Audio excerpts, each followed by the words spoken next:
here today to celebrate the first 50 years of a great radio station. I remember when they came along. I was operations manager at WDAS, and Jerry Stevens stole 4 of our FM disc jockeys to go to MMR. And then we decided we were going to switch formats because they took all our good people, almost anyhow. But anyhow, one story I'll tell you. Thank God there's not many station managers here. This organization, our first president was a guy by the name of Stanley Roseville. Stanley had the Children's Hour on Channel 10 for 10 years, on WCAU radio for 30 years, but he started as a salesman when WCAU radio, which is now WPHT, was a little 250-watt station. And they didn't come on until about 4 or 5 o'clock in the afternoon, because the guys who own it, they were a lawyer and a dentist. So they did their practice and then they played radio at night. So Stanley decides to sell radio time for them. And they said, well, that's good, but you need to be a radio announcer too. And Stanley sold 2 remotes. Problem is they were back to back. And they had only one announcer, Stanley Roseville. So it was a live big band show. And 6 minutes before the program ended, he introduced the next song, and he made sure it was 6 minutes long. And he ran out of the door, jumped on a streetcar. Yes, in Center City, Philadelphia, there were streetcars literally every minute or two. Rode 6 blocks, jumped off, went in to do the next remote, but he outroed that remote, and he said, live from wherever it was, blah, blah, blah, blah, blah. And then he said, WCAU, Philadelphia. And he started the next remote. And I can just visualize, like, the news station saying, gee, maybe we could send these guys out on the trolley or something like that. Thank goodness they're not here to hear that. But that's how they did radio back in the 20s. They literally rode around on the streetcars while their show was on the air. Somebody who can give us a little insight on the beginning of WMMR is with us today. We all know him as the weather guy on KYW TV. Tom Lemaine. Tom, come on down.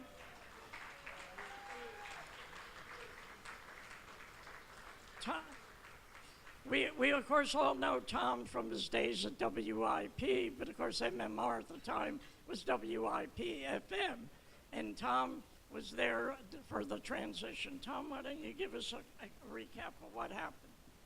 Thank you, Jerry. First of all,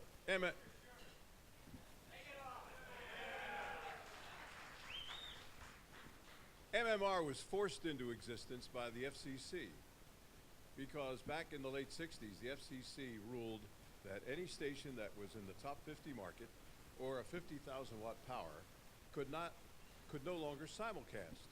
Well, we at WIP had to go upstairs and record station breaks for what basically was elevator music on FM, only because it was different from what we were playing on AM.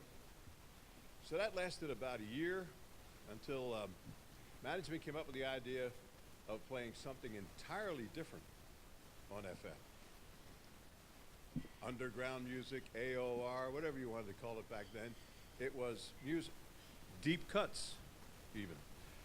So they brought in a guy named Dave Herman, and the studios at that time were at 17th and Walnut, and WIP, AM, and FM at the time had these big cavernous studios where we only needed this much space. Well, the big cavernous studios were there simply because back in the day, you could not play records. If you wanted to play music on the air, this is back in the 30s and the 40s, you actually had to play it live. So they had to bring in a band. So we had these big studios we didn't need. However, when they first started with what was called the Marconi experiment, Dave Herman had this little closet with 2 turntables and a preamp. And he started playing some stuff. I would run in from the studios and say, Dave, what was that? That was really good. Oh, well, this is from, you know. And that became WIP-FM transformed into WMMR, which was owned by Metro Media Radio at the time, MMR. And Dave Herman did that show for about a year. It was really aptly named Marconi Experiment because it was an experiment.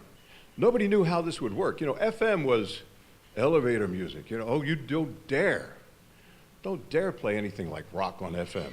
Some kind of a sacrilege. Well, that sacrilege turned into a pretty damn good business. And then, well, this is working all right. They call it day part. This is working okay at night from 7 to midnight. Let's see what happens if we try it in the morning drive. So they brought in Johnny Kraft.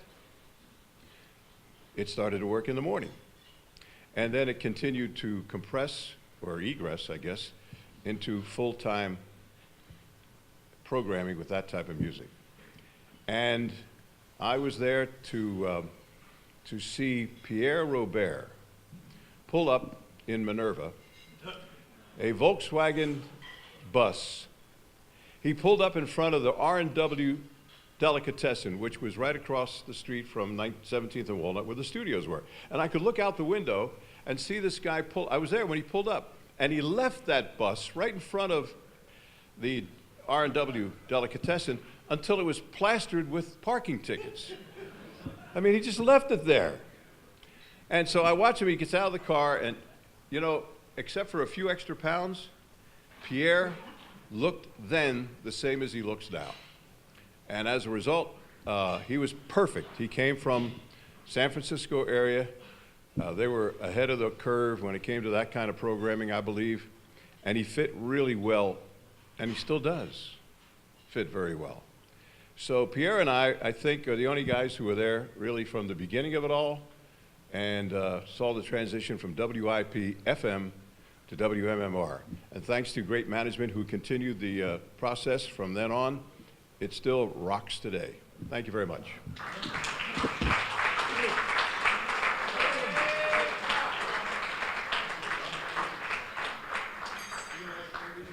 I have a feeling that Pierre and Dave Roberts have pictures in their house, and the pictures age instead of they do. Anyhow, Bill's come on up. He's our MC today. Come on up, and he'll introduce our people. By the way, my wife feels that Preston and Steve are TV people, not radio, because she only sees you on Comcast. Excellent. Tom, thank you. I'm sorry, I didn't realize, the history of the earliest days. I loved hearing that. I loved hearing that backstory on WMMR. We're 50 years old as a rock station, so my sense of the history begins on April 29, 1968, which is when Herman did his first show. Started with the Beatles flying and did the hippie trippy poem, and it's off from there. So we just completed 50 years as a rock station, which is unprecedented. There were stations that signed on before us that are no longer here, which is another testament to WMMR's talent and vision and, I don't know, dumb luck. But like NEW, BCN, HFS in Annapolis, KLOL Houston, a lot of legendary rock stations. They know the Loop just folded. A lot of rock stations across the country have disappeared for some other new format. There is a state, KSHE in St. Louis, we'll give them props. They did sign on in 1967, but they've been a classic rock station probably for 15 years or so. And the distinction that MMR has, and I think Aaron will attest to some of the musical trailblazing it has done, continues to do. We break a lot of new bands, and there's a risk in playing new music. You know how that is when it first comes onto the playlist, nobody knows it, and the tendency to punch out to something familiar. But MMR is committed to the process of discovering and sharing new music along with the familiar stuff. We have our panel that's going to come up here. They represent a terrific cross-section of a key ingredient to WMMR success. It has been talent and the music and the community outreach, the crazy promotions and stunts that has been consistent through that 50 years. And thanks T. Morgan for inviting me to do this and setting the panel. Should be great. I'm going to give you like a couple of minutes more on my perspective of the station. This 50-year thing we've been doing this year has been a big task. We took a page from the Flyers last year. Flyers had their 50th anniversary, and they used the whole season to celebrate. So back in January, we started doing special weekends. Every weekend was a specific year in the history of the station and the music that was popular that year. We had Bon Jovi agreed to do a big birthday concert for us in the spring. We did the MM-Barbecue, which was a special version for us. And next Thursday, Metallica graciously agreed to let us co-brand their concert as MMR's 50th finale. That's a big deal. I mean, Metallica is to now as what Led Zeppelin was to the 70s. So for those of you that are not down with the Metallica library, it's a really cool way for us to kind of like finish with the bang. And thank you, Live Nation, Jim Sutcliffe, for helping us get that done.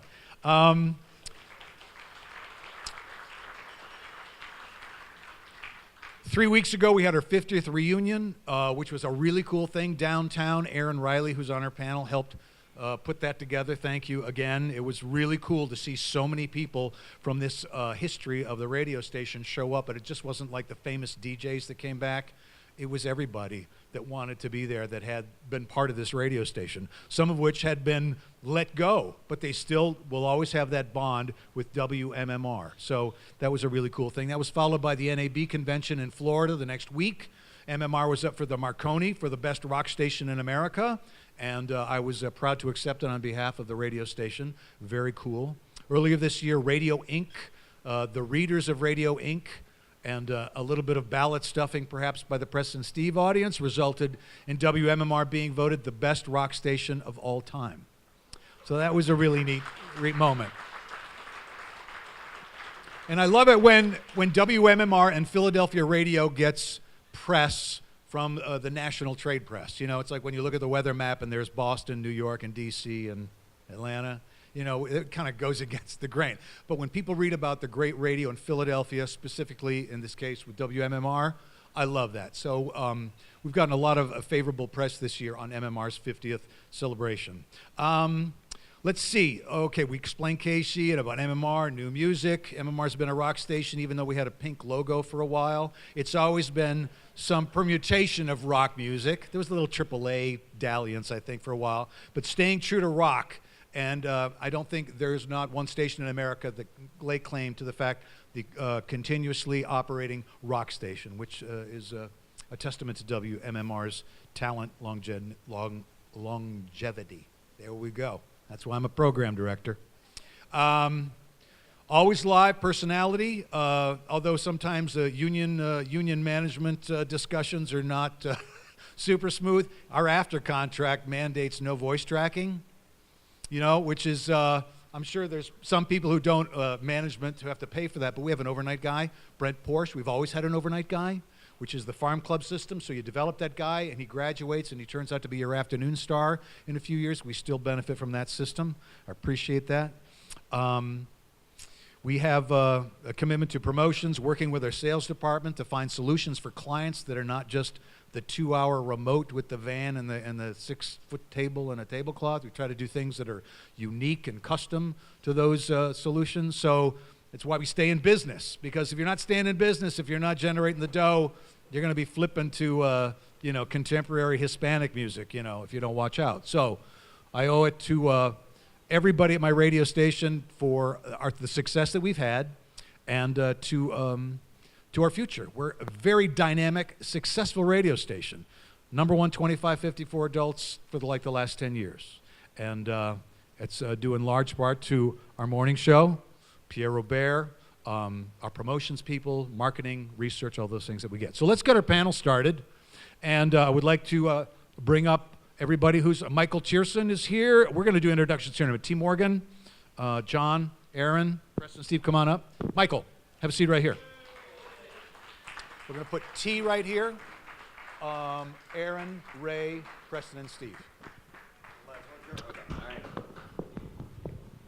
Okay, so we're going to introduce our panel, give a brief introduction and a question to lead off, but we want to get through our panel, and then we kind of want to open up to a conversation amongst these people who have something in common, and we'll have time for a few questions at the end. I'd like to get through this in about 45 minutes, and I thank you again for being here. So let's start with the first.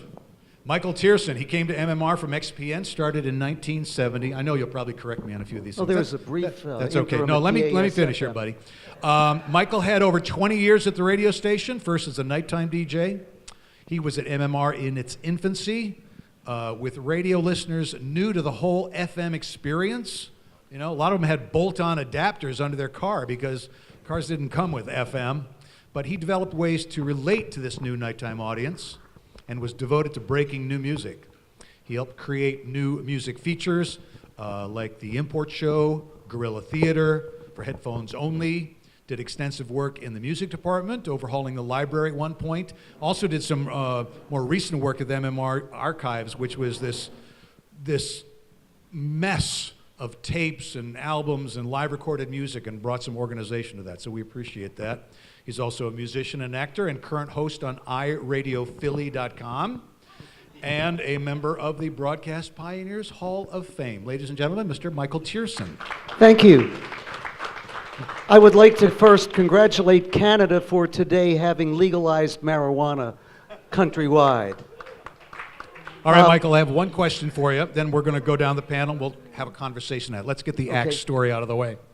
The axe story? Well, really, the first thing that needs to be done is the guy without whom WMMR never could have happened was Jerry Stevens, who was the original program director, and there again in 1978. He hired me twice. Without Jerry, I never had a career.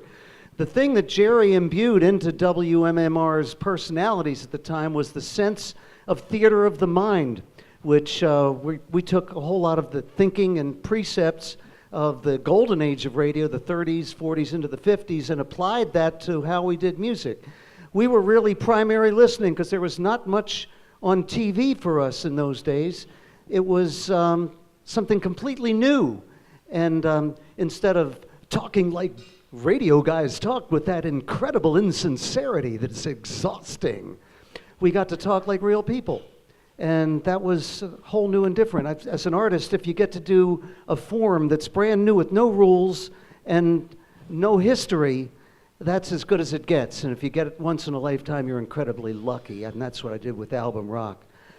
In '76, after I had been exiled from the late nights to overnights, there was one night I got in and the door for where the commercial log for the overnight and, more importantly, the morning, where they did have revenue, was locked away. I called Art Camiola up, whose office it was, and I told him, I'm going to need to kick in your damn door, Art. You fucked up. That's what I said to him. And I wasn't on the air, so I could say that. And he said, well, take out the vent grill. So I did. My first kick sailed high and to the left through the door, and it felt wonderful. So I had to kick it in, and I did. I kept my eye on it and splattered the grill into a nice sunburst pattern, 180 degrees around. And I got permission to finish off the door when they were going to move in a month from the 4th floor to the 3rd floor of the Wellington building. And then when I did, I let myself go for about a week without showering or shaving so that I would look and appear as completely psychotic as I could. I'm an actor. And I brought along my axe contained in 2 paper sacks, and technically a concealed weapon, I guess. And I got it out, and ultimately I got a few whacks at the door, and the GM, Dom Fioravanti, who we called the Dome because he had no hair up top, he got to sweating on his forehead, and the reflection of the light off his head and his teeth was blinding. He said to me, geez, Michael, I think you should get your shit together and get the fuck out of here before I get pissed off. And I said, fine. 3 profanities in 1 sentence, that's pretty good. I told him, Dom, as I understood it, we had an agreement about that door, you and me, and I just kept my half of the deal and walked away. And then I was fired, and they said for an apparently psychotic action, and they're lucky I didn't sue. I'd have won. All right. Very nice. Thank you for your recounting of the axe story, Michael. Appreciate that. Our next panelist came to MMR in the 70s as the host of the 2 to 8 p.m. shift and as program director. He actually crossed the street from WIBG, where he was PD. He had the unenviable task to bring some order to the free-form nature of the station. Those evil words tighten things up a little bit.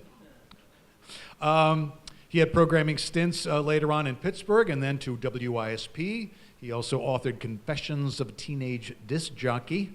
That's another member of the Broadcast Pioneers Hall of Fame. Still rocking the airwaves on WMGK, thank you, Mr. T. Morgan.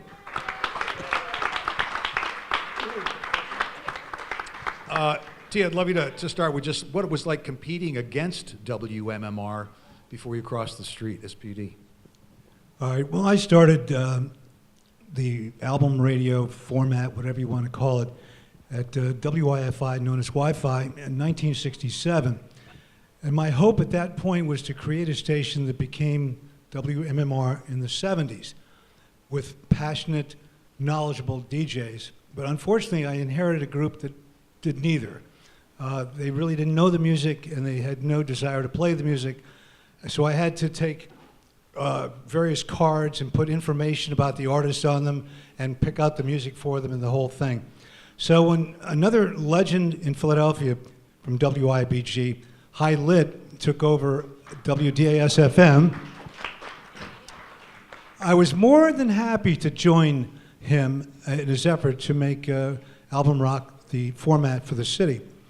High was an interesting guy. He, unlike Jerry Stevens, liked to take things that belonged to somebody else and make him his own, kind of manipulate it, and so forth. So he put together a loose format that all of us ignored completely, to be honest. It's one of the chapters in my book, Confessions of a Teenage Disc Jockey, how High Lit and High-Ski's Underground. But the whole time that I was there, all the people who worked there were very, very envious of WMMR for more than one or two reasons. The main reason initially was because WDAS was right down the street from me. You could almost see it from here at the time in Fairmount Park. Their tower was literally underground. You talked about High-Ski's Underground? It was underground. And all we did was bounce the signal off the apartment buildings that are down there if you drive down there.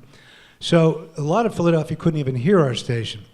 So when, ironically, the very day that the Marconi experiment started, WDAS-FM went on the air virtually full time. We still had Max Leon doing 2 hours of classical music from 10 to noon, and then the blues show in the morning, but most of the rest of the day was rock. So it didn't take long for MMR to decide that this Marconi experiment was a good experiment and go full-time with rock music.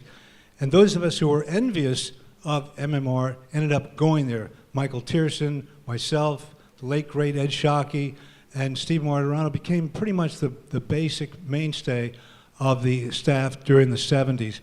And WMMR became not just known in the city, but around the country for breaking new artists. And a lot of that credit goes to not only Jerry Stevens, who allowed us to do these things. Jerry had a great mind for radio. He graduated from Stanford. He was a very brilliant man. And what he did, besides become a legend at WIBG, was to hate the whole top 40 thing and wanted to do something completely opposite of that. So he did. And he came up with the image, as Michael was talking about, the theater of the mind, monikers like the radio station, which we used for years, because people... With Bugs Bunny. Bugs Bunny, yeah, Bugs Bunny. In fact, I have a Bugs Bunny T-shirt with MMR on it still at home. I wrote this. What was that? This was one of the early T-shirts. In any case, the people who worked there ended up being free to do a lot of different things, breaking bands. And Dennis Weiland, who was the music director, did something that was very unique, and that was live radio broadcasts. Live radio broadcasts were responsible for people like Billy Joel becoming a hit. He didn't even have a record contract when MMR put him on the air, and this cost money. You know, program directors will tell you, management will tell you, it costs money to do a live radio broadcast, and they did it with this guy who was completely unknown, but he became so popular at the station that Columbia Records said, hey, who is this guy? Why are you getting so many requests for him? And signed him up. Bruce Springsteen, Live from the Main Point, all these different things. Dennis Weiland, by the way, would love to have been here. He sent me an email with some history of the station, which I actually printed out. There's a lot of stuff at that table over there, pictures and printouts. If you'd like to take some of them, please do so. In any case, he'll be watching on YouTube, so hi, Dennis. You say too, Michael. We used to have music meetings every single week, and it was a task, believe me. We used to get, there was a guy who wrote a book who's from Philadelphia called The 70s Rock, Creative Chaos. And Frank Moriarty was the guy who wrote it. It's a pretty good book. You might want to read it if you're interested. In any case, that's exactly what it was. I mean, there was so much chaos. We were in literally uncharted land without a GPS. I mean, we weren't really sure what direction we were going in half the time. And each person was their own little program director. So what you had on the air very often was music that no one else in the country heard. Bruce Springsteen owed his career, so did Billy Joel, to this, but there were many others. They're the ones that most people talk about the most, but there were so many other artists. We used to get so many albums every week that one of our biggest chores was really listening to all these albums, and we did. We really did. We wanted to give everybody a fair shot and see if there was anything worthwhile. A lot of it was garbage, but some of them turned out to be very, very big. So this music meeting, we would sit down and discuss the albums we thought should go in the studio. This was a very magical period. It really was. I don't think you'll ever see anything like this again, but it had to change. Things had to change because the atmosphere changed, the audience changed. So change had to come. I've always been very proud of the fact that I was there. It was a privilege to be at WMMR. It was some of the best days of my life, but they had to change, and that brought in a new era in the 70s and leads us right into our next guest. Thank you very much, Steve.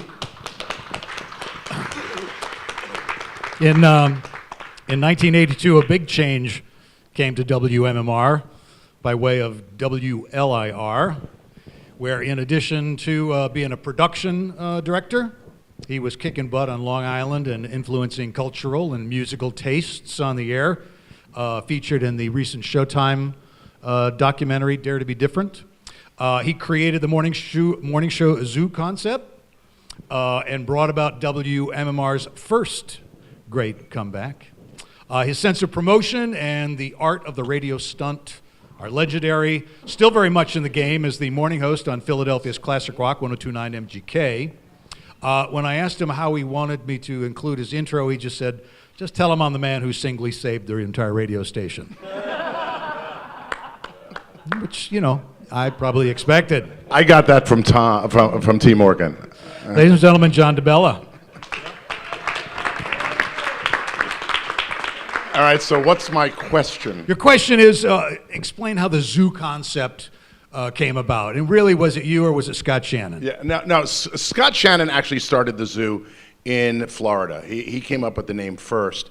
And although he made me swear that I would never tell this to anybody, one day he called me because he was really pissed because he didn't, you used to have to, and I guess we still do, register your slogans with Arbitron. So if you're using a phrase or a slogan or anything like that, Arbitron has to have it, because if somebody writes in a diary that phrase, then you would get the credit.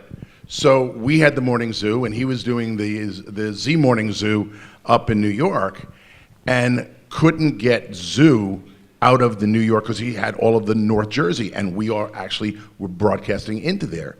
So he calls me one day and he starts yelling at me like it's my fault, right? And I'm like, don't be an idiot. You didn't register it. We weren't supposed to do it? And that day he said to me, so look, DeBella, he goes, I got to tell you something. I created the Morning Zoo. You perfected it.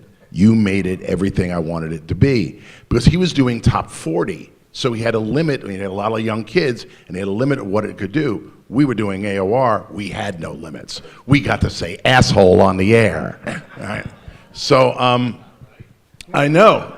Well, but we were able to say asshole on the air. Nobody bothered with it. And then Howard came along and ruined it for everyone. So anyway, what was your original question? How did you put your version of the zoo together? So when I got to Philadelphia, The original name of the show was the DeBella Travesty. And we used that for the first couple of years that I was there. And George Harris came in, and he was the program director. And he suggested to me, he says, look, I don't know if this travesty name is working. I said, what do you mean? He says, well, we did a bunch of research, and we put travesty out there, and we found out that 73% of the people who listen to the radio station don't know what the word travesty means. So I was like, okay, I'm kind of stuck then, ain't I? He says, would you ever think of calling it the Morning Zoo? And I said, why the hell would I call it the Morning Zoo? All right, because he says, well, there's a show in Florida, they call it the Morning Zoo, it's very successful. I said, I can't understand how just calling it the zoo is going to make it successful. He says, no, he says, why don't you give it a try? I said, let me see if I can find a way to work it in. And literally one day, we were in the studio, and all hell was breaking loose. We had, I can't remember who the guests were. We had like 5 different people in the studio who were part of the staff. There were 3 guests. Everybody was, it was just becoming a madhouse. And I said, oh my God, and I literally said on the air one day, oh my God, this has gone beyond travesty. It's an absolute zoo. At which point I went, oh, that's what he means. All right. And literally the next day, that's all we refer to it as, the Morning Zoo, and it just went on from there for the next 11 years. Beautiful. Thank you. Awesome. Our next panelist interned at K-West and KROQ in the late 70s. Did middays at KTYD. Was that K-Tide? K-Tide. Okay. Came to MMR as the music director in 1983 and held that position through 91. Which was a time of huge musical growth and diversity. She was named Music Director of the Year by Billboard in 1987, numerous other awards from the trade press. She's the Executive Director of the National Academy of Recording Arts and Sciences, NARAS. Started the Grammy branch right here in Philly. Quarterbacked a terrific tribute to Sigma Sound Studios in the last couple of years, too. I thought that was very cool. And she created a music school called Rock and Roll After School. Again, props for helping with the 50th reunion. Ladies and gentlemen, Erin Riley. Hey, thank you, Bill. I did all that? I You did all that? I'm tired. Yeah. I'm very tired. Question? So as music director during that period of time, I'm thinking of there was Quiet Riot, and then there was the Thompson Twins, and there was all of this, there's such a diversity of music during that time. I'd be curious as to what the music sorting, evaluating, airplay process was at MMR during your tenure there. Well, I assume it's the same at all stations. Monday is the day the record representatives would come into the station and pitch their new songs and their new albums, or repitch and repitch and repitch, the ones that hadn't been added yet. And then on Tuesday, we would have our music meeting, and that would be the program director and myself, and the assistant music director would be in that meeting. Sometimes the assistant program director as well. So I would go through all of the music on Monday and all throughout the week that was being pitched to me by the record labels and by managers, and I would whittle it down to 10 or 15 that I thought were appropriate for the station. And the way that I would do that primarily is I would listen to everything, just like T. Morgan was saying, but I would listen to it in the background. So while I was talking on the phone or working, filing things, getting developed, records that were not scratched and other things like that, back in the days of records. I was just reminiscing about that amazing room that I got to work in with all those records. I would listen to it passively while I was doing my work, and if it jumped out at me, that meant I should put that needle back and listen to it again, because for some reason that song is capturing my attention. And I thought that that's how people listen to music. They're listening to the radio in their car while they're busy, they're driving, or in the kitchen cooking. And so it has to be something that pops out.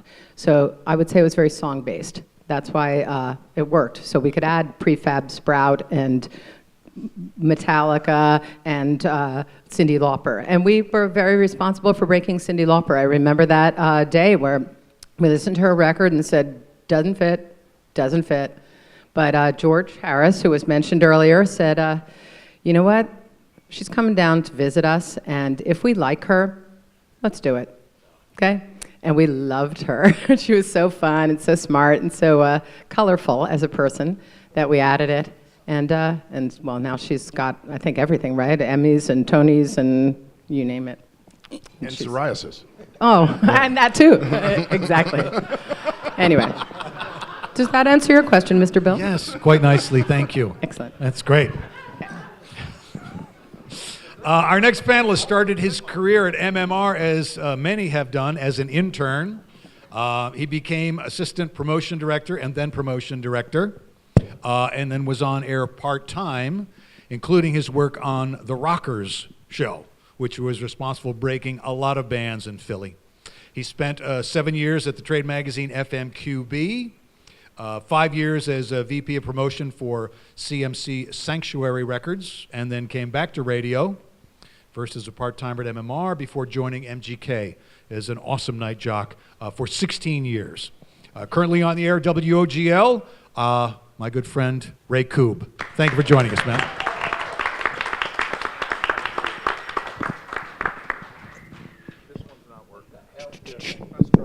There you go. We only have Good thing 7. we have a lot of mics. Thank you. For the uninitiated, explain the Rockers concept. I probably should start at the beginning. I mean, I've always liked all kinds of rock music. And at that time, MMR's music, the music that was coming out, and a lot of the music that MMR was playing was softer than that. There was nobody in town, as example. There was nobody in town that was really playing Ozzy Osbourne, AC/DC, Priest, and certainly, and at that point, Metallica. So we go to the Monsters of Rock show in '88 at the old JFK Stadium, and our program director, Ted Utz, and I are standing on the side of the stage, and we're watching Metallica as they blaze away. This is probably Master of Puppets, I'm thinking, was the current album at the time, okay? So they're killing it. And there's like 25, 30,000 people in the front going crazy. It's the imaginable rock scene. Girls are naked from the waist up on their boyfriend's shoulders, the whole 9 yards. And never one to overstate things. Ted turns to me and goes, I think we're missing something here. So there was a syndicated show that Denny Somack was doing called For Rockers Only. And they wanted to call it that. And I think we might have done that for a week or two, and then we just snipped it and ran the spots that Denny needed us to run. But basically from August of '88, just over 30 years ago, for 8 years, you hear everybody here talking about what they got away with in the early 70s and the mid 70s and all this stuff, what John got away in the morning. What we got away with from 1988 to 1996, borderline criminal, some of it actually. And I know a few FCC regulations were broken, like the night the Rage Against the Machine guys came in, and I played the completely unedited version of Killing in the Name. And Timmy Cumberford looked at me and goes, he hugs me and he says, "I love you, that was so punk rock." Things like that made it special.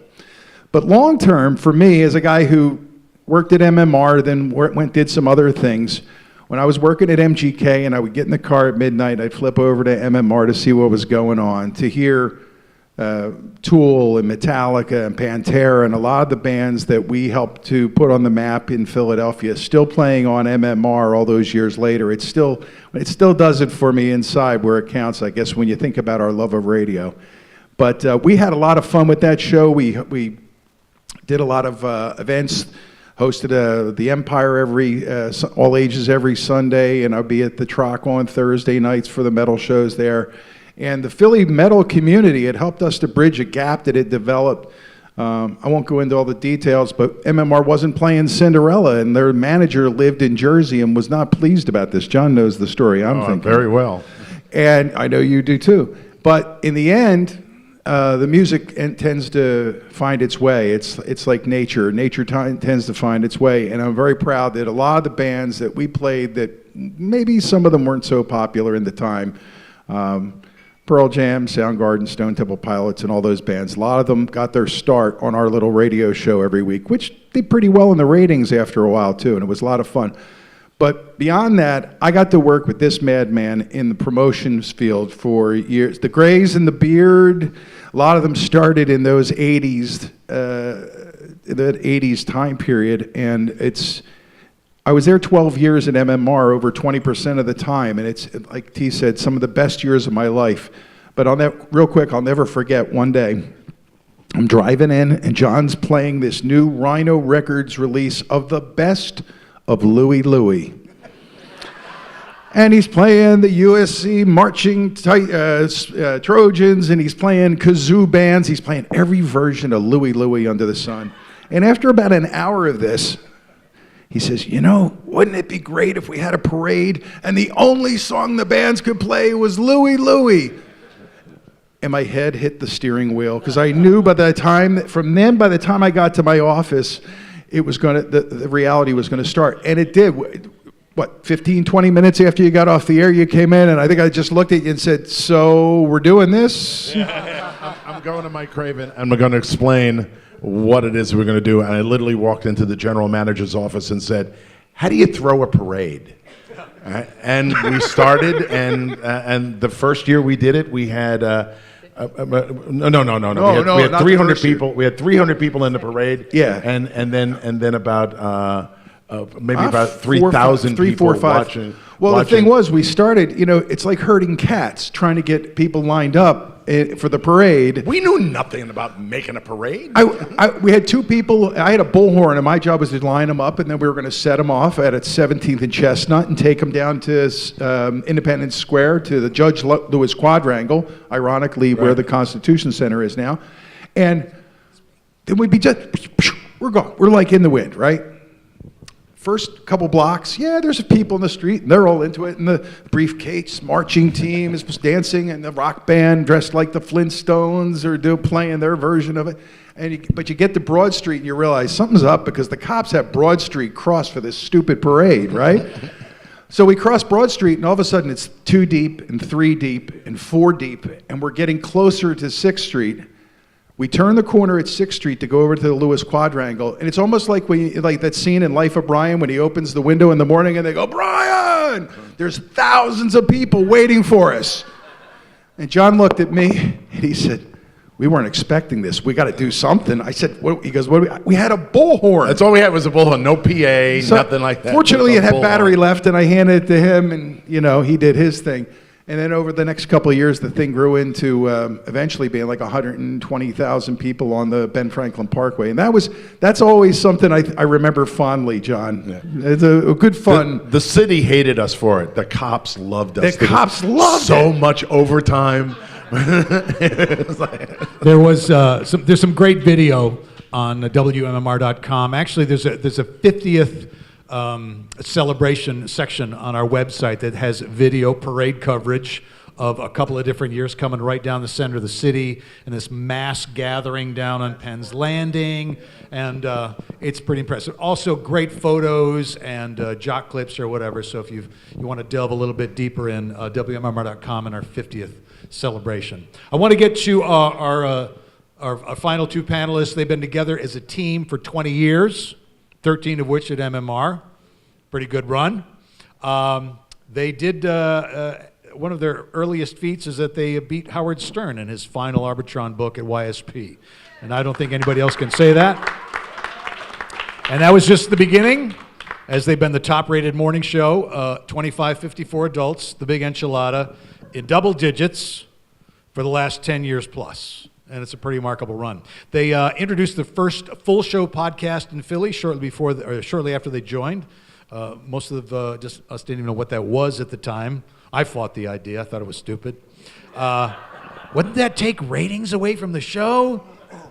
Anyway, nice, good move. Also, some classic events that they've created. Cardboard Classic, Blood Drive, and Camp Out for Hunger are not just locally known, but on a national scale, the numbers from their blood drive and also the output from Camp Out for Hunger is unequaled in the country. It's pretty amazing. Totally off his calendar, bunch of other stuff too. There's Stunts involving marbles, pet ponies, anatomically correct sculpture and paintings are the stuff of radio legend. And after all that success, they are still prep monsters. They work hard at making their jobs appear easy. And they are the locomotive that pulls the MMR train. Ladies and gentlemen, Preston and Steve. Okay, so you get to the mountaintop. You're on the plateau. You're looking down at the also-rans. What's the mindset that keeps you coming into work at 4:30 in the morning and working hard at your show? Well, number one, we have a lot of fun. That's the thing that I look forward to most is coming in and having a good time. If I'm going to get up at 4 o'clock in the frickin' morning, it better be for a good time. So I can guarantee that every day that I'm going to laugh out loud, genuinely, and enjoy myself. So the love of radio really keeps me coming back. I mean, I started off as a jock. I didn't go right. I think I might be the only one on the morning show that started off doing overnight, swing shift, overnights, weekends, middays. I did every shift on the clock, and I just love the business. I love the microphone. I love the audience. I love everything about theater of the mind. So that's what keeps me coming in and wanting to continue and do this dream job for the rest of my life. So I don't want to take it for granted. I want to work hard for it and make sure that I can still do it as long as I want to. That is, there we go. All right. The mindset has always been, even though we are where we are on the ratings, we're actually, we're fourth or fifth. Here we go. Wonderful. Fourth or fifth in the ratings, because the second you start buying your own crap, you're dead. And that's the quickest way to kill a career is, I got it. It's no problem. So we always pursue that way. John DeBella, having him in the building is phenomenal because, LIR New York, you were legendary there. And so we've kind of watched everybody, and we took the best of what we loved about radio. I had a crappy job, and I would drive to do it years ago, and the radio got me through. So there's a pure passion for it, as Preston said. So we don't take it lightly, and the service, the honor of being able to turn around and provide that for people who are using radio, hopefully the same way, and whether it be through the podcast or the streaming or whatever, is unbelievable. It's terrific when we go out. We get the whole cavalcade of people coming up for different reasons. From kids who are thrilled that their parents let slip something that they were listening to in the car, and we said something they probably shouldn't have heard, and they didn't jump on the volume button, to people who are driving to like chemo or something, or and they need a laugh or whatever, to be in that moment with the listeners for those hours in the morning is the gift. It's everything. So it sounds fake to say it, but that's the whole enchilada. And of course, the visa bill comes every month, so that helps to have a steady income. But otherwise, that's really the impetus for making sure you do you can't phone it in. We've seen other people, and we've learned from other people. You don't sleep on the job, because there's so many people who fought hard to get where we are, and you don't give it up. Yeah, we've also seen people have a bizarre inflated ego thing. I mean, we love doing what we do so much that I'm just happy to be doing what we do. We know we're moderate at best, so that helps. It's true. We've seen it kill people, and it's just something you can't. In anything, I think, do what you need to do, get it done, work hard. But for us, it's always been about, hey, as long as we're having fun and we work hard, that's part of the deal. The careers we've seen come crashing down when people start to buy their own stuff is legendary. So, yeah. When Preston and Steve came, we called it the third golden age of the radio station, because it was a lot of things came together. YSP signing off certainly helped, but there was a lot of things that came together in the third golden age. And the second golden age was probably the 80s heyday, when the morning zoo, and you had all these fantastic stunts and promotions. But Michael was correcting me. He says the first golden age, or the first comeback, was when? 1978. That was the 10th anniversary year, and we spent the summer doing, as you did more recently, going through weekends year by year, and I designed that. We called it Rock Bottom because they had bottomed out at a 1.2, the lowest rating the station ever had. And Jerry was blown out in August. Jeff Pollack came in to replace him. His first decision was to put me on at night, and the ratings came back first at night, and by spring drive, we were the top station again. That was the first comeback. Who else was on what was the air staff at that time, 1978? Mark Goodman was still there before MTV, and I don't think Bubba John had come aboard quite yet then. Who was doing mornings? I don't even remember. We went through morning show after morning show, and they all basically were torpedoes. Picozzi and with Michael Picozzi? There you go, Yeah. Picozzi, and you had the brief-lived Steve and Anita show, one of the worst morning shows ever. Steve and Anita? Steve Martirano and Anita Gevinson. Somehow we don't have any logos or sales materials on It that didn't show. last long. One of the things that is common to many of you is guests, and I'm thinking of this classic photo of Michael and Jerry Garcia in the MMR studio, and it's just one of many.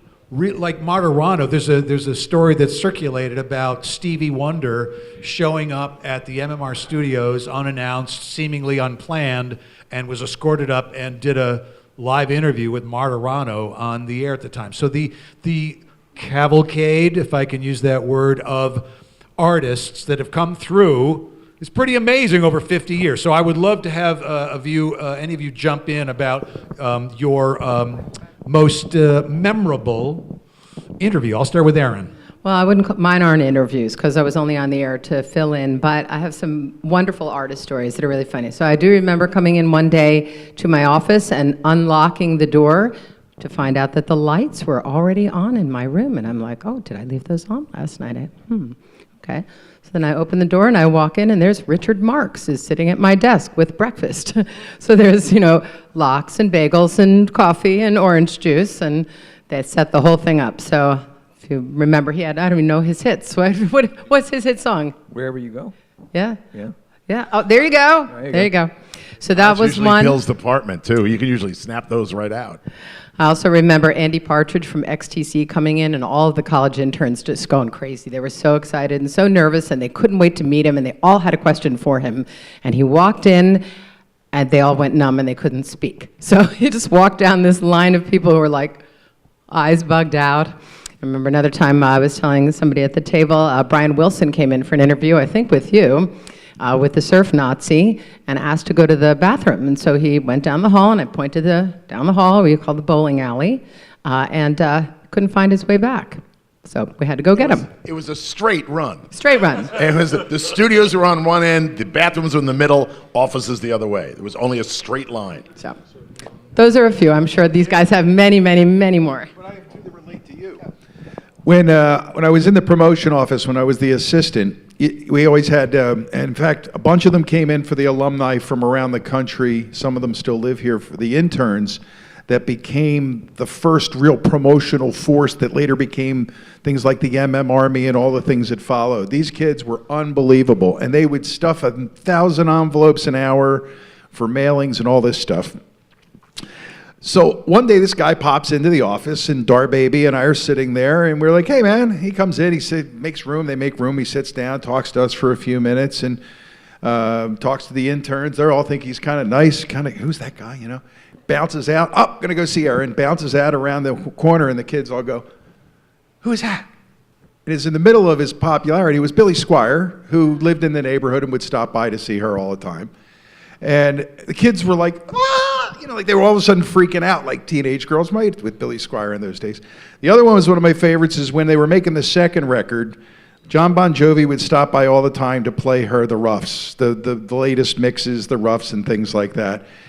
Anytime he came in, he always stopped in to the programming area, the office there, and it was like, there are still women who are now 50 plus who have pictures of themselves with John Bon Jovi taken with an Instamatic camera that happened to be sitting there, that kind of stuff. And that always struck me too, was that the door was always open to the artist at MMR, and that's two perfect examples that I thought of. Take it back. I have a John Bon Jovi story that's really, really good. So John Bon Jovi would often call me and say, come down to the studio, or I have a cassette to play for you. What do you think of this song? So I felt really honored because, he trusted my ears and wanted my feedback. So one night he called me and he said, listen, I got something really amazing to play for you. And I said, well, you're going to come over? And he said, well, can you come down to the warehouse? So I went down to the studio and listened to it. It was You Give Love a Bad Name. So I said, well, dude, top 10. Number one, I say. He goes, oh, no, we know it's good, but it's never going top 10. It's not going to be a number one song. And I said, I will bet you $5. Okay, well, 9 months later, I found an envelope under my door with $5 bill in it and a Post-it that said, $5 for you, $1 million for me. Thanks for all your love and support, John Bon Jovi. And I still have it. That's awesome. Preston and Steve, obviously you musical artists will make their way onto your show. Some are very outgoing and some are kind of tight-lipped, but who makes a perfect guest for you guys? Do you think, Preston, that for a lot of times it's the person who's not the upper level, it's the second or third tier pop culture person who will really rock our worlds, and just the people that we are big fans of, because guests are, if they stink, we just sort of talk to each other while they're in the room, and if they're good, we engage them. But would you agree with that, Preston? A lot of times it's those peripheral ones that really... Exactly. There are some people that might not be, A-listers, but if they've been a part of a cool part of pop culture, we can have a really great interview. And we've had some great ones. I remember way back when, and this is pre-MMR, but we had Tony Orlando stop by. Yeah. And here we were, a modern rock radio station, and, I had no business having Tony Orlando on. He was freaking awesome. He was phenomenal. I told him when his show aired on CBS. Oh, my God. He had a full-blown aneurysm. And So people like that, and Patrick Duffy, and there's been a number of them. We've had a lot of A-listers on the show. Yeah, and they're great. And they are great, but some of the best stories come from people who have really... had a harder time with success over the years, but still had their moment and maybe can look back and have a different perspective. They'll talk and they'll spill the beans, yeah. And they'll give us something. We can, you can engage, and then sometimes some of the really horrible ones. Queen Latifah, I guess, was having a brain aneurysm when she called us one time, and she was half asleep. That stunk. We had who was the actress who came on and talked about salmonella. Lainey Kazan? Lainey, you had Lainey Kazan on? Dude, we'll take anybody, John. Are you kidding me? You never know what's going to be great. Well, like I said, but then if all else fails, you got 4 other people to talk to. So. And but yeah, those are fun too. When they are unexpected, it's wonderful. We just had last week Jim Kerr, who's the lead singer of Simple Minds. They had a handful of hit records. They had 3 or 4, one really, really big one.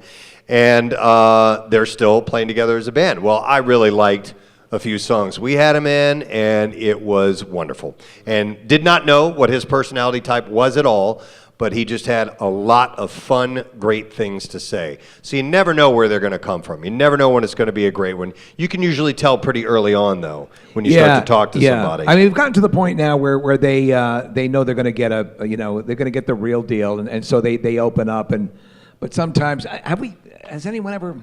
Have you ever thrown anyone out of the studio or had any bad issues? No. We've never had bad. Yeah. Let me tell you about those. Yeah. Got one for you, too. There are 2 guests that to this day, there's no way I will ever have them on the air again.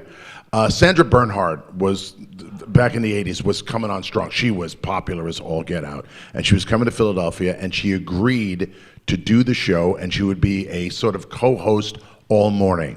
So we booked... what was one thing. Remember Club Elan in the Warwick Hotel? Okay. Well, we booked that, and we did. The place was filled with listeners. All right. I mean, everybody came in for breakfast, and then she came in, and she was going to do stuff, and she decided to do her "I'm difficult" act. So no matter what we asked her, answers were all yes and no. Right. Try to get her to do anything funny. She would make like she didn't know what we were talking about. It was terrible. Absolutely terrible. All right. The show ended, that part of the show ended at 9 o'clock. We walked the 2 blocks, went back to the studio. It is the only time in my life I've apologized for a guest. Wow. Really good. I mean, she was that bad. It was that embarrassing. Can I guess who the other one is? Yeah. Was it Wayne Brady? No. Because he's a douchebag. No. We had him on, and he was a jerk. Okay, it was Ian Anderson. Wow. It was Ian Anderson. No way. And Ray knows, to this day, he's banned. Bill has tried to have me on the air, and I said, no way. He crossed the line, and there's no coming back. This is when the whole Stern thing was just beginning.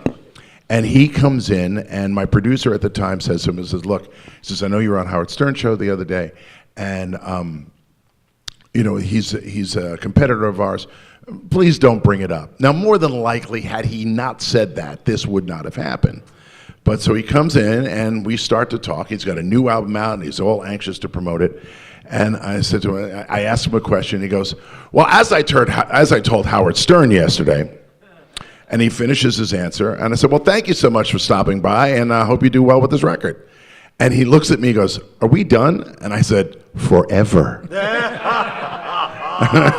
Shut the mics, went to commercial. Thank you, you can leave. Just to add to that, I think Michael was there too. And Ed Shockey and we went to dinner with Ian Anderson. And the promotion guy was trying to get us to play his new record. And Ed turned to Ian and said, well, tell me about, well, I don't know what the question was, about your new record. And Ian Anderson looked straight in the eye and said, I'm here to have dinner, not talk about music. And that was the last time anyone talked to him. What a sweetheart. Yeah, Yeah, real he's nice guy. nice man, just heart of gold. But let's not. let me tell you, when we were at MMR in the '70s, artists used to come by all the time. Bruce Springsteen hung out there like ad nauseum. In fact, he slept on Ed Shockey's sofa. That's legendary. But I did throw one guy out of the station. Is John Cougar. At that time, he was known as John Cougar. John Cougar Mellencamp came in and would not leave. I literally had to say, look, I'm going to have to call the police if you don't leave. You got to, we're closing up. It's closing time. Whatever. I just happened to think of something else. People are thinking about strange things that happen. When I first came to MMR, I was actually the production director. And there was I don't know if you call her a film star or a porn star more, that was very popular at the time. Was she having sex on film? No. Okay, Deep that would be a Throat. porn star. Linda Lovelace. Linda Lovelace came into the studio. She was here in Philadelphia to promote a play, a legitimate play that she was going to do, I think at the Walnut Street Theater. So I forget where it was, doesn't matter. But I got this whole story ahead of time about, this poor woman has been drugged. That's the reason she was in these porno things. And she really is a good person, great actress, and she wants to get on with her career now. So she's having this. So I brought her into the production. We're going to do a 30-second spot to promote this show at the Walnut Street Theater, or wherever it was. And I'm telling you, I spent at least 2 hours with this woman trying to do a 30-second spot. She never got it right. I finally said, look, I got enough stuff here. I can kind of splice it together. Get the hell out of here, It's like, I've had enough. And she said, well, we'll give you tickets for tonight's show. And I was tempted to go just to see how the hell she got through a whole performance, If she couldn't even do a 30-second spot. Well, it turned out it was one night, one and done. So it was the end of Linda Lovelace's career. Michael Tierson, I'm interested as who you would consider your favorite or most memorable interview during your tenure. Well, there's a couple. The Jerry Garcia thing, he was supposed to come after a show at the Spectrum at midnight. He got there at 2 a.m. I decided he was operating on Mountain Girl time. And he came just as I was leaving, so I turned around, went back up, and we did that. But there was a Sunday afternoon when Ed Shockey in the evening was supposed to have Phil Proctor and Peter Bergman of Firesign Theater on. And it worked out that they came in earlier and needed to go on with me. So I was told they were coming from the airport. And they got in, and we wound up doing essentially an afternoon of improvisational three-sided comedy, and it was really cool. It was like being in the ring trading punchlines with the champ. And I especially loved the times I got to work with Captain Beefheart, the late Don Van Vliet. Wow. We got on famously. Yeah. There was never anyone before or since remotely like that. He swore off music and just painted, and I tried to get in touch with him many times, but never could. But late at night, I did not have a lot of interviews. I was working the same hours that the musicians were. That's great. What I'm going to ask everybody the question, like a band or music that you helped promote or really kind of get behind that you associate most prominently with MMR. You want to give me your band that you love the most about your MMR years? Well, one really, you talked about Springsteen and Shockey. I was actually the first one that ever played Greetings on the radio. I found that out 30 years later. And it was a real team effort from MMR breaking Springsteen. I take some personal special love for people like Steel Eye Span and Fairport Convention, and my favorite band of all time is still Procol Harum, they're coming back to the Scottish Rite Auditorium in March. Very cool, very cool. How about you, T? Wow, that's a hard one. There's so many. I was very instrumental in breaking 10 years after. They're still good friends of mine. But the one that I remember more than anything else was being the first disc jockey in America to play Steely Dan. And the reason I was because it was an accident. The guy who promoted Steely Dan for ABC Records was a legendary guy by the name of Matty Humdinger Singer. Nice God day, rest Matty his Singer. soul. The best there was. And Matty was one of these people, when you first met him, you're like, I wouldn't buy anything from this guy. But it turns out he had a heart of gold. He was really a genuinely nice person. Had a lot of great one-liners. He turned me on to Chinese food. Yeah, that's right. He had this thing about the Imperial Inn, I think it was, in Chinatown. Happy Paradise. It was whatever it was. Anyway, so I'm home, and I got to be very friendly with him. So he had my home phone number. At about 7 o'clock in the morning, I get this phone call from Matty Singer. I'm half asleep, and he said, "Hey, I got this great band for you. It's gonna be a gorilla. It's gonna be dynamite. You're gonna love this record." I go, "Oh, geez, let me go back to sleep." I said, "Fine. Wait till I get in the office and I'll listen to it." He said, No. Can I come over? He only lived in my neighborhood. He says, "Can I come over and play it for you now?" And I go, "All right, whatever." So at 8 o'clock in the morning, I'm listening to Steely Dan, and I played about, I don't know, maybe 30 seconds of it. I said to Matty, "This is going to be a huge hit record." It was "Do It Again" was the first song. And that day it went on the air, and I was the first one to play it, only because of Matty Singer coming to my house to play it first thing in the morning. Very, very cool. It was actually a test pressing. It wasn't even a real record yet. John DeBella, when we were going through the MM archives and we're trying to find all those recorded sessions that have occurred at Sigma Sound or in the back studio or in London, your show was all over many of them, some pretty high-profile artists. I'd be curious as to what artist or album you feel is most special to you. If it's artist, it's Pete Townsend. If it's album, it's Peter Gabriel's So. When So came out, I was a huge Peter Gabriel fan, and when So came out, it was so different than everything else he had done up to then. And I'm listening to this record and I'm going like, oh my God, he has hit songs. This is the first time he really, really has hit songs.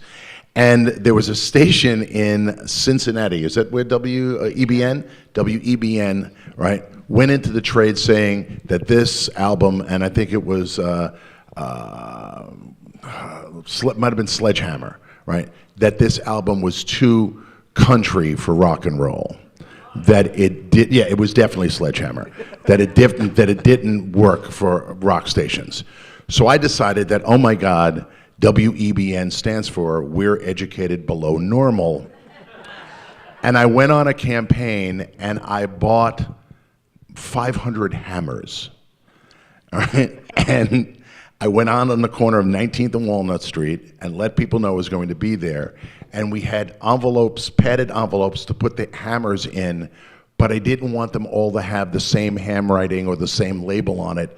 So we invited the listeners to come down and write out the address on each of the label and then sent 500 hammers to WEBN, all right? And basically, I got one hammer back that just said, "We get the point." And they added the record, But one of the things that happened, and I want to tell you about Pete Townsend real quick, but one of the things that happened at MMR, especially in the 80s, was we weren't necessarily the first radio station to get on a record. We were the most important radio station to get to add the record. So there might be stations around the country who were already playing it, but until MMR added it, hundreds of other radio stations wouldn't air it until they saw us add it. So that's what, there are records that I know for a fact, I have platinum and gold records at home that I know for a fact I did nothing to help this record, right? But everyone at the station would get one because when MMR added it, everybody was hit. But the best interview, I'll do this as fast as I can, is Pete Townsend in 1993. He was supposed to show up in the afternoon to do an interview, and I was doing afternoons at that time. And he was supposed to show up in the afternoon to do an interview, couldn't get there, but agreed to do it after his show at the Tower Theater. So it's about 11:30, 11:45. He comes walking we're at 5th and Market at that time, comes walking in, looks at me. I had done 3 or 4 interviews with him beforehand, and the Who weren't together at this time. He looks at me, and as we're walking in, he says, "I know you. This is going to be a good interview." I said, "Okay, fine." And because I wasn't going to be like, "When are the Who getting back together?" Wasn't going to do that. And I knew my Pete Townsend history. We sat down, and we are literally in a studio, knee to knee. He has a guitar with him that we provided, right? And we start to do this interview. We are, there's a restaurant on 11th Street in South Philadelphia called Felicia's. I don't know if it's still there. I arranged for the restaurant to stay open, and the whole band and crew were there while Pete and I are doing this interview. And we're sitting there, and we are knee to knee, and I'm asking him questions. We are 2.5 hours into the interview. At one point, he performs Pinball Wizard right in front of me. And when he gets to the point that it says, "How do you think he does it?" and the response is, "I don't know," right? He yells at me for not saying, "I don't know." Now here he is, my musical idol. He's right in front of me, with literally his knees are right here. He's playing the guitar. He's playing his most famous song. Am I going to jump in on that? Right? And I'm just going, I don't know. 2.5 hours later, the thing comes to an end, and I'm winding it up, and he looks at me and he goes, "I could keep going." And I go, "I got nothing else to ask you." He goes, "You know, you would make a good therapist." Thanks. And then we went off to the restaurant, got drunk, and that was my big night with Pete Townsend. That version of Pinball Wizard is amazing. It's just add- so cool. Aaron probably has a gazillion gold records. You know, I don't know how many you say, but which one or, you know, which artist represented by them is most important to you? I know. Oh, hello. Am I on or not? Oh, I thought you turned it off. Boyfriend. I'm not going to answer your question. No. Fine Young Cannibals. Come There on, you just go. admit it. Actually, I do have one of I those, do right? too. And That's one of the bands. We didn't do a crew. damn thing to help the Right. Fine Young Cannibals. No, we were. Here's a record. We were a tough ad. I want to tell a story that involves John, actually, and it's back to the interview thing, because you were saying how, you asked me a question about interviews. John is very good friends with Hall & Oates, always has been, and a whole crew that travels with them. And they were going to sing live on the Morning Zoo, but Daryl doesn't get up till 11 o'clock in the morning and can't sing before 7 o'clock at night. So there were only 2 options. It was either going to be John had to come back, or they would pre-record it, or some other way to work around the fact that Daryl can't sing. So what we did is did a live little interview and concert in my office with the door closed. Do you remember this? No. Oh, so let me remind you. But I'm old and I did a lot of drugs in the 60s, so I don't remember a lot of things. Well, you also probably spent a lot of time with them too, but here's who's in the room. It was myself at my desk, John interviewing them, Daryl, John, T-Bone, and an extra guitar player, and the road manager, Brian. And we're all sitting in my office with the door locked for a personal Hall & Oates concert. So that was pretty incredible. So then John takes them down at the end to the newsroom to do some station IDs, and they head on back. John goes his way, and they're heading back out with the record label guy. And I'm playing Along the Red Ledge, which is one of my favorite Hall & Oates albums. Doesn't really have any hits on it, but it's just full of beautiful songs. And the last song on the record is called Have I Been Away Too Long? And I think Daryl hits 3 or 4 octaves in this song. It is just mind-blowing the way he sings this song. And I'm just totally in the moment. I'm grooving to the music, and I'm thinking I'm all by myself, and I look up, and there's Daryl watching me. And he goes, "Damn, I'm good." Nice. We've just got a few minutes, but Ray, a musical highlight or a highlight from your time at MMR? Well, one of the things, I was actually just doing part-times at MMR. I was doing rockers and some other weekend work. And I was working at FMQB. And part of that job was get in a car and go to New York, get on a plane and go wherever they need you to go.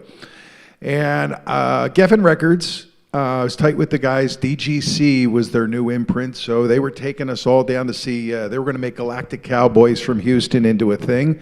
And got down there. It was hot as hell in Houston. We're hanging around and stupidly playing tennis, which I still can't remember why. But Mark Cates and John Rosenfelder from Geffen said, "Hey, come on up to the room. We got some Kind Bud, and we got this new band we want to play you." I said, "Okay." So I was at the FMQB then, so I was always into hearing the new records. We'd be writing them up as they were getting released. And they put on the first 3 songs on a cassette from Nevermind. And they stopped, and I said, "Why are you stopping?" Because that's all that they'll let us play for you this weekend. So I went on. Wow. I was high, but still, wow. I knew what I'd heard. And that night before everybody went to see the Cowboys play over at the local club, we were all having cocktails by the pool at the hotel, and I was standing there with Gary Gersh. And I said, Gary, he was the guy who'd signed them and would later be like president of Capitol and all this stuff. I said, Gary, what's going on with this Nirvana record? I just heard a couple tracks today. And he says, well, we think we might sell a couple 100,000. I said, if you don't sell 2 million, I'm quitting this stinking business because it means that nobody has any ears to hear something new and fresh and exciting. 9 months, 10 months goes by. This is the plaque thing. In my office at FMQB, this big square box shows up. And I open it, and it's the 4 times platinum album award for Nevermind, with a little post-it note, which I wish I kept. It said, hey, Ray, you were off by 2 million. Thanks, Gary. You know, so, but that and again, I know it plays back to rockers. We played that. I played it off a cassette. I played Rage Against the Machine off a cassette. I played Pearl Jam off the cassette because we still had cassette decks in the studio then, Bill. Yeah. But there were so many things that you just can't believe, like being at the Ozzy concert in '95 when Korn was the opener, when they found out that the debut album had gone gold officially that day. Things like that, you can't. There's too many. There's too many moments like that. Yep. Thank you, Ray. As I 50 years is a long time when you're a 24-hour business and you're making memories for some people during that entire time, and actually trying to go back and highlight certain moments, whether they be musical or they be air talent or promotional or stunt-oriented or great community outreach initiatives of the radio. It's very, very difficult to do. But one of the things I think that's very cool is listening to all our panelists today, that it spans this entire amount of time, from 1968 through the 70s and 80s and 90s, and the 2 gentlemen sitting at the end, that we're still doing great. That it's not like our best years were behind us. There were a lot of best years through all of these iterations of the radio station, all these different chapters. And thank God that I'm very fortunate to sit in the program director's office now, but there's many who came before me who were driving the bus in the right direction. And Jerry Stevens, as you mentioned, Michael, was the first guy with the vision, and whether Jeff Pollack brought some discipline to it or whatever, but great talent, great musical direction is so critical to what we do. And Preston and Steve, I'm going to give you guys a final word. You're sitting in the chair. You're going to work tomorrow. You're on the air. I mean, John, I know you're on the air tomorrow as well, but this is an MMR thing. Yeah, that's okay. That's so right. I appreciate your attendance After all, today. I totally saved the radio station once, so. Thank you. But I'm going to give final word to our 2 panelists on the end, and thank everybody for their attendance here today and for sharing a lot of great stories. But any reflections on MMR? Well, I'm reminded about what I told Howard Stern. Screw you. Love you, John. No, I'm kidding. The history, the foothold in Philadelphia, the influence is not lost on us. It still echoes through the hallway. Pierre Robert did a wonderful thing and decorated our studios with as much memorabilia and press releases and photos and things from every era of the radio station. I walk down that hall every morning on my way in. I see Michael's face every single day on the way in. I take a quick glance at it. I see all of you guys in the hallways. And as a guy who grew up listening to it, I grew up in St. Louis, so I listened to KC 95, which is a station you mentioned. So it had the same heritage that MMR did. What's funny, John, is I didn't know I was listening to your bits that were being stolen by the morning show that I grew up listening to, and I didn't find out until I started working at MMR that was the case. them trying to rip off stuff that you made, that you created out of thin air. That's not lost on me. We're really, really proud to be a part of this heritage radio station. We're proud that we can continue the success of the radio station as well, and we do it from the influence of these people that are sitting here on stage, and obviously this amazing city filled with great music and entertainment fans of Philadelphia. So it's a joy to come in every day. I'm, as a guy who never thought I'd really get into the business that I love, it's really what I wanted to do since I was a kid. To be able to work at the best place in the country, I still got to pinch myself from time to time, you know? Yeah, and I think the fact that we always you and I feel uncomfortable at any event like this, because like, what the hell are we doing here? But I think that speaks to the nature of all the people we've encountered, all the years that we've been working now at MMR. Everyone's just in it for the love of the radio and for, you know, doing what MMR has done for 50 years reciprocally with its relationship with Philadelphia. And to be here and, you know, getting late to the game but being a part of it is an honor that, you know, is just indescribable. So. Yep. So we love it. Thank you much. Have a nice hand for our panel. Thank you all very much. Really? Yeah. I just wanted, representing Pierre. Pierre did the morning drive for a short time, and I would do a bit with Pierre called the Buffett break. And while we're doing the Buffett break, Skinner, this is before the plane crash, Skinner shows up fully stocked with Jack Daniels at 7 a.m. in the morning. And I mean, from then on, I was a Skinner fan. By the way, they're playing in Atlantic City. It's the last of the Street Survivors tour, and they've decided, they were a long time only going to play in Hershey and Homedale. And they got found out, look, you got a guy in Atlantic City who's pretty pissed off because you're not coming to Atlantic City. So they decided to add that to the tour. Leonard Skinner, Southern Rock lives. Thank you, Tim. Thank you all for coming.